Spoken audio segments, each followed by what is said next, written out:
On one particular night shift, I got dispatched to a domestic between a boyfriend and girlfriend. I knocked on the door in the house, didn't hear any arguing. A man in his mid-20s came to the door, and he was visibly upset. And I looked inside the house to see if anybody else was in there. I saw a lady in her 60s, and I said, "Hey, are you his mom?" And she said, "No, I'm his girlfriend."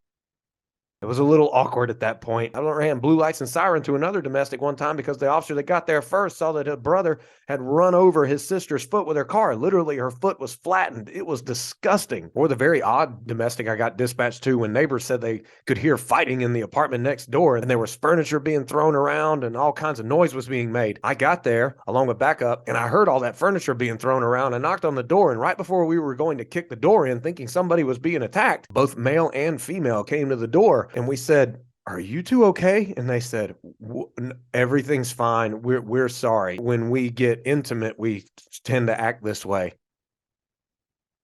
You just never know what you're going to come across in a domestic. Hey, what's going on? It's Scott, and I speak to police officers all across the country about how to stay alive and thriving. But considering I worked so many years in law enforcement, I talk about what I learned over my career. And I know people took a poll recently. They want to learn more about topics regarding police work and working as a police officer. And one thing that I think about a lot when I worked on patrol, I went to a lot of domestics, and domestics are something that cannot be overlooked. The danger of them cannot be underestimated, but they also are a time when real good police work can be put into play so that you're actually helping people. So if you're thinking about getting into law enforcement, you want to listen to this. If you're new to law enforcement, you're going to want to listen to this. Let's get started about domestics. And do not forget to buy your copy of the book, 101 Useful Tips for Rookie Police Officers. The link is below. First thing is, I have to say, no domestic should be looked at as a simple routine domestic. Forget that. Domestics can get very dangerous very fast, just like a traffic stop. And the thing is, there's all kinds of situations on domestics. None of them are the same, really. You go to one and there's just boyfriend and girlfriend arguing,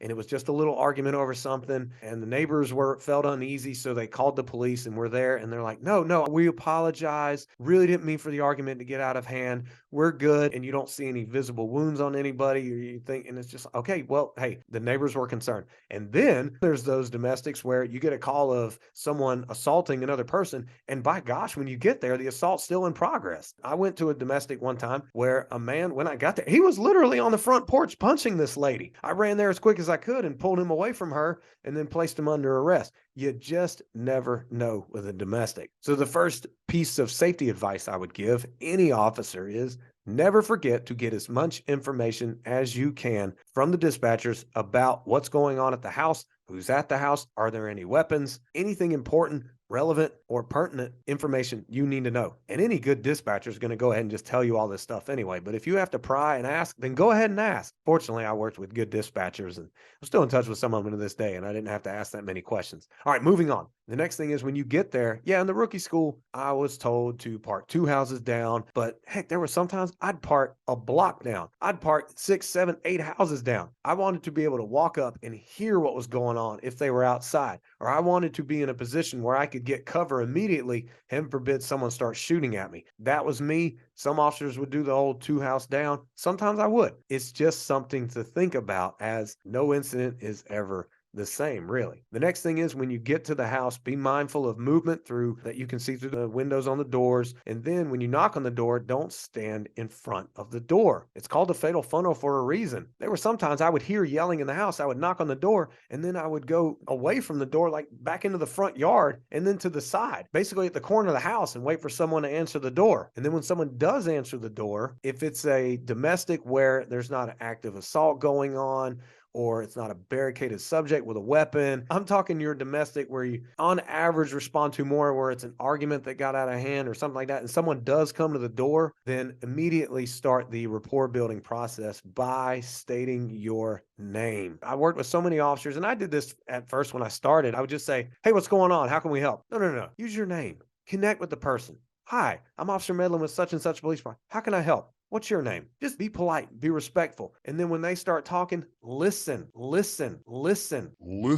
which is really hard to do because particularly on a busy day on patrol, you got officers talking on the radio, and it's just, you have to know what they're doing. You have to know where they are. And it's really hard to listen, but listening is key. If a person feels like you care enough to listen to them, then they're willing to share information. Typically, I'm not talking about hearing what they're saying. I'm saying listening. Unfortunately, sometimes on busy days, officers can get so wrapped up in, well, we got another call pending, or I'm frustrated, I've had enough today, that they're asking a question, but while they're listening, they're thinking about what they're going to be saying. So they go, because they're so ready to say what they say. Look, I'm speaking from experience. I made that mistake sometimes, and unfortunately, it never worked out. So build the connection and listen, but always assess your safety. I would ask people, look, I care about your safety. I care about my safety. Do you have any weapons? Are there any other weapons in the house? And then they would say yes or no.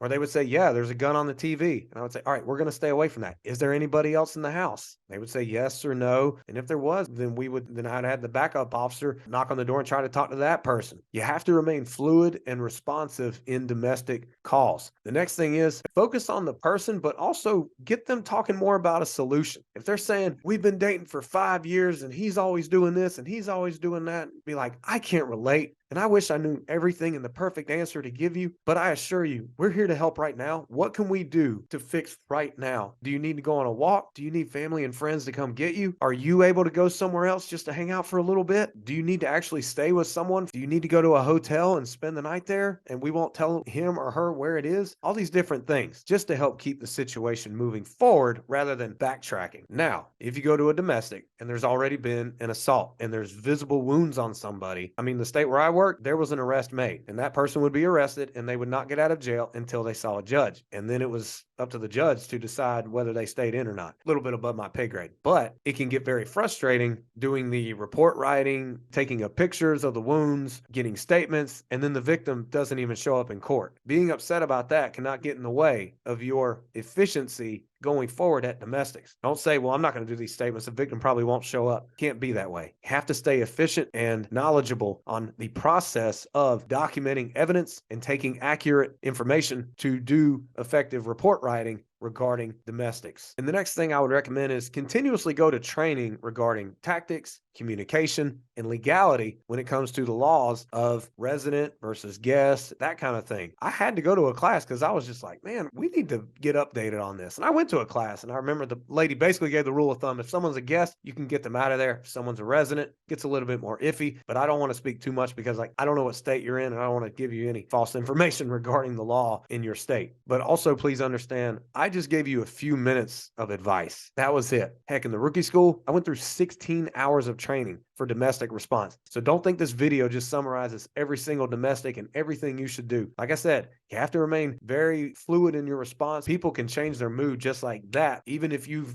utilized all the verbal judo or de-escalation you possibly can. If someone decides to flip out and get violent, even when you're there, they're going to do it. And you have to be able to respond accordingly. But I cannot emphasize enough, build a rapport, listen, remain safe, and focus on how the person can work their way towards a solution for that immediate situation that's going on. So take care of yourself. May God bless. If you're a police officer out there, be careful, stay proficient, do great. You can, you must. So go ahead and click right here for some free 5-minute training on how to stay alive and thriving during these times. I look forward to talking to you again.